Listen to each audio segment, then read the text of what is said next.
यह कहानी है चंदनपुर गांव के एक मेहनती किसान लक्ष्मण की। लक्ष्मण कड़ी मेहनतों के बाद 2 वक्त की रोटी जुटा पाता था। उसके घर में उसकी पत्नी उर्मिला और उसकी बूढ़ी माँ रहती थी। लक्ष्मण के पास एक छोटी सी जमीन थी जो उसके पूर्वजों की आखिरी निशानी थी। लक्ष्मण दिन भर उसमें पसीना बहाता और शाम को थका हारा घर आता।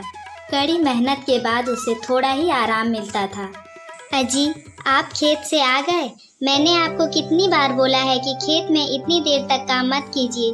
देखिए तो कितनी रात हो चुकी है। पता नहीं उस छोटी सी जमीन में दिन भर आप क्या करते रहते हैं। अब आप हाथ मुंह धो लीजिए, मैं खाना लगा देती हूँ। और हाँ, मैं तो भूल ही गई, आज घर पर सेठ हीरालाल आए थे। उन्होंने कहा है कि कल उनके यहाँ कुछ काम है तो आपको बुलाया है। अब आप जल्दी से मुंह हाथ धोकर खाना खा लीजिए क्योंकि सुबह आपको जल्दी जाना होगा। ठीक है उर्मिला, मैं जल्दी से हाथ मुंह धो लेता हूँ, तुम बस खाना लगा दो। और हाँ, थोड़ा ही खाना देना क्योंकि मुझे भूख नहीं लगी है। तबीयत थोड़ी खराब है, धूप में काम करने से ऐसा ही होता है। थोड़ा आराम करूँगा तो खुद ब खुद ठीक हो जाएगा। ठीक है, मैं खाना लगा देती हूँ। लक्ष्मण फिर बैठकर खाना खाने लगता है। और अगली सुबह लक्ष्मण सेठ हीरालाल के यहाँ जाने के लिए निकल पड़ता है। लक्ष्मण आज बहुत खुश था क्योंकि उसे बहुत दिनों से कोई काम नहीं मिला था और आज काम मिलते ही उसके चेहरे पर एक अलग सी चमक थी। लक्ष्मण सेठ धनराज के यहाँ पहुँच जाता है।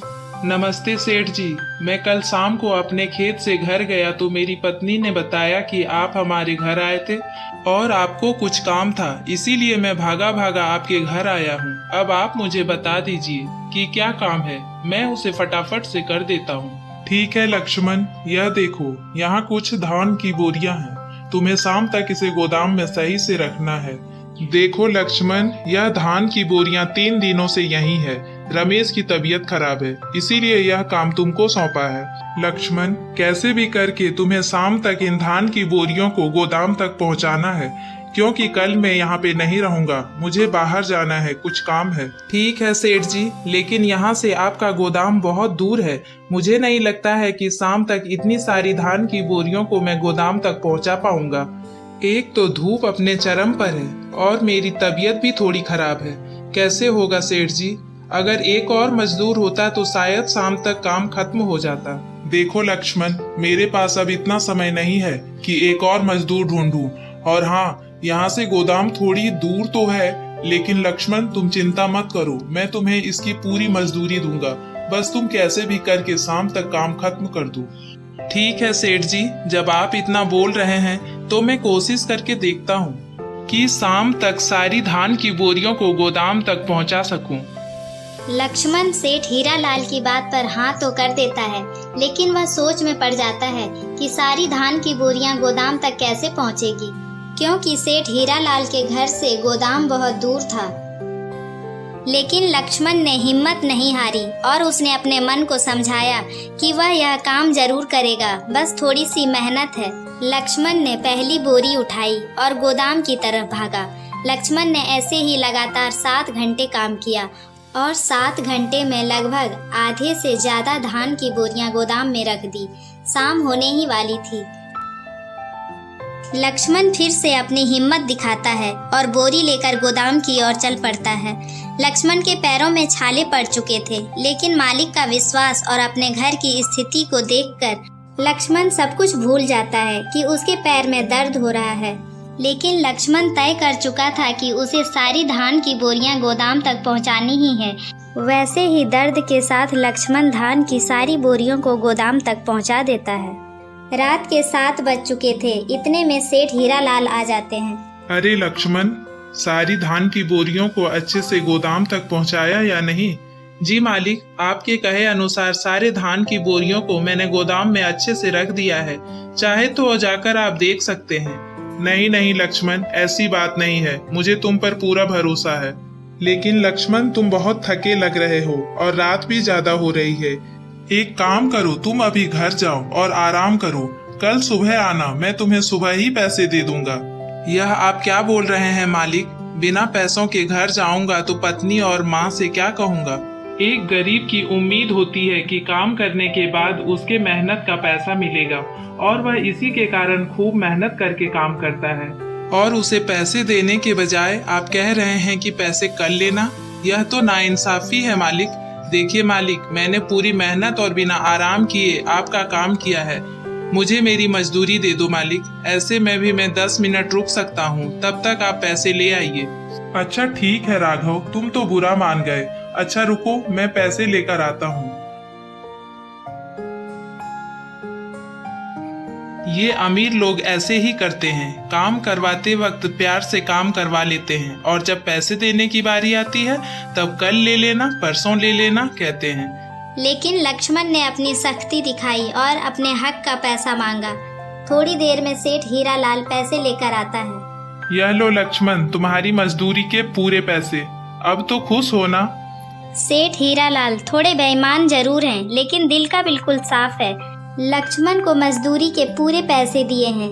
लक्ष्मण बहुत खुश हो जाता है और अपनी मजदूरी लेकर सीधा घर की ओर निकल पड़ता है।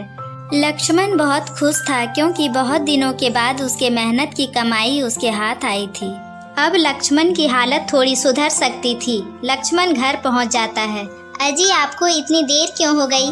आपको पता है कि मैं और माँ जी कितना परेशान हो रहे थे। अगर आप थोड़ी देर और लेट करते तो हम और माँ जी दोनों सेठ हीरालाल के यहाँ निकलने ही वाले थे। बताइए तो, रात के 9 बज चुके हैं, इतनी देर तक काम कौन करता है? अरे उर्मिला, वो सब छोड़ो। देखो मेरी आज की कमाई। 30 बोरी धान की बोरियों को मैंने हीरालाल के घर से उनके गोदाम तक पैदल पहुंचाया है, तो देर तो होगी ही ना।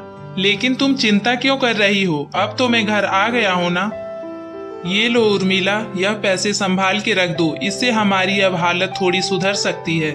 देखो बेटा, तुम बहुत थके लग रहे हो, चलो जल्दी से हाथ मुंह धो लो, तब तक बहू खाना लगा देगी। और बहू, लक्ष्मण बहुत थक चुका है, दिन भर इसने खूब पसीना बहाया है। इसे खाना खिलाकर इसका थोड़ा हाथ पैर दबा देना, जिससे थोड़ा आराम मिल जाएगा। जाओ बेटा, रात बहुत हो चुकी है, खाना खाकर आराम करो। उसके अगले दिन लक्ष्मण कहता है, अरे उर्मिला, मैं खेत पे जा रहा हूँ, थोड़ा खेत की जुताई करनी है। अजी, आप कल ही काम करके आए हैं ना, अभी थके होंगे। आज आप रहने दीजिए, आज आप घर पर रहकर आराम कर लीजिए, कल से खेत पर काम करने चले जाना। अरे नहीं उर्मिला, काम नहीं करूँगा तो 2 वक्त की रोटी कहाँ से जुटा पाऊंगा? कल पूरी मेहनत करके कमाया, लेकिन आज आराम करके खा लूंगा तो मेहनत का क्या फायदा? नहीं, मैं खेत पे जाऊंगा, क्योंकि खेत की जुताई समय पर नहीं करूंगा तो फसल कहाँ उगेगी? फिर तो वही वाली बात हो जाएगी कि एक दिन कमाओ और दूसरे दिन बैठकर खाओ। ठीक है जी, आप खेत पे चले जाओ, आपसे कौन जीतेगा। लेकिन कल की तरह आज भी रात को देर से मत आना, नहीं तो फिर से हम लोग परेशान हो जाएंगे। खेत की जुताई करके सीधा घर आ जाना। लक्ष्मण अपनी पत्नी को यह विश्वास दिलाता है कि कल की तरह आज रात नहीं करेगा, खेत की जुताई करके घर आ जाएगा। इतना कहकर लक्ष्मण खेतों में जाने लगता है। रास्ते में उसे उसका दोस्त संजय मिलता है। अरे लक्ष्मण भाई, कहाँ जा रहे हो? इधर आओ यार, और बताओ अपने बारे में, क्या हाल चाल है? सब ठीक है? भगवान की कृपा से सब ठीक है संजय, और बताओ तुम कैसे हो? मैं तो एकदम ठीक हूँ लक्ष्मण। और यह कुदाल लेकर कहाँ जा रहे हो भाई? तुम अभी भी किसानी करते हो? अरे भाई, यह सब छोड़ो और चलो मेरे साथ। बाहर उधर उतना पैसा है कि तुम गिन नहीं पाओगे। क्या तुम यह मिट्टी में रहते हो? मुझे तो यह सब बकवास लगता है भाई। देखो, तुम मेरा मजाक मत उड़ाओ और भूलो मत कि इसी मिट्टी में हम दोनों पैदा हुए हैं। और क्या बाहर बाहर की रट लगाए बैठे हो? आज तक अपनी माँ से पूछा है कि माँ खाना खाए कि नहीं? तुम तो शहर में रहते हो, तुम्हारी माँ यहाँ घुट घुट के रहती है। मुझे तो छोड़ो, अपनी माँ को बाहर ले जाने में घृणा आती है और तुम मुझे बाहर ले जाने को बोलते हो। तुम्हें शर्म नहीं आती है? उसी माँ ने हमें पाल पोस कर बड़ा किया, और जब सुख भोगने का समय आता है तो तुम जैसे बेटे उन्हें छोड़कर बाहर चले जाते हो और बात करते हो। जाओ, पहले अपनी माँ को अपने साथ ले जाओ, कब तक बेचारी अकेली रहेगी? लक्ष्मण ने संजय को करारा जवाब दिया और अपने खेत में निकल पड़ा। लक्ष्मण को अपने दोस्त पर बहुत गुस्सा आया और मन ही मन सोचा, ऐसे बेटे से तो अच्छा है कि बिना बेटे के रहें। संजय तो पहले ऐसा नहीं था, लेकिन अब बिल्कुल बदल चुका है। हाँ, यह सब पैसों के कारण हुआ है। बाहर इतने पैसे देखे हैं कि इसने तो अपनी माँ को ही भुला दिया। लक्ष्मण अपने खेतों में पहुंच जाता है और वह सब भूल जाता है जो रास्ते में हुआ। वह कुदाल उठाता है और जुताई करने लगता है। धीरे धीरे शाम हो रही थी। लक्ष्मण जल्दी जल्दी कुदाल चलाने लगता है। तभी उसका औजार किसी कठोर चीज से टकराता है। लक्ष्मण परेशान हो जाता है और वहाँ फिर से खुदाई करने लगता है। थोड़ी देर में एक सोने का घड़ा सोने के सिक्कों से भरा निकलता है। लक्ष्मण यह सब देखकर हैरान हो जाता है। लक्ष्मण अभी भी दूसरों के बारे में सोच रहा था। उसे यकीन नहीं हो रहा था कि यह सब उसका ही है। लक्ष्मण बहुत ही सीधा और नेक दिल का था। वह हमेशा दूसरों के बारे में ही सोचता था। उसे यह पता नहीं था कि यह सब उसकी ईमानदारी और अच्छे कर्मों का फल है। यह सारे सोने का हक सिर्फ उसी का था और कोई नहीं। लेकिन लक्ष्मण नादान था। उसने मुखिया को सौंपने का निर्णय किया।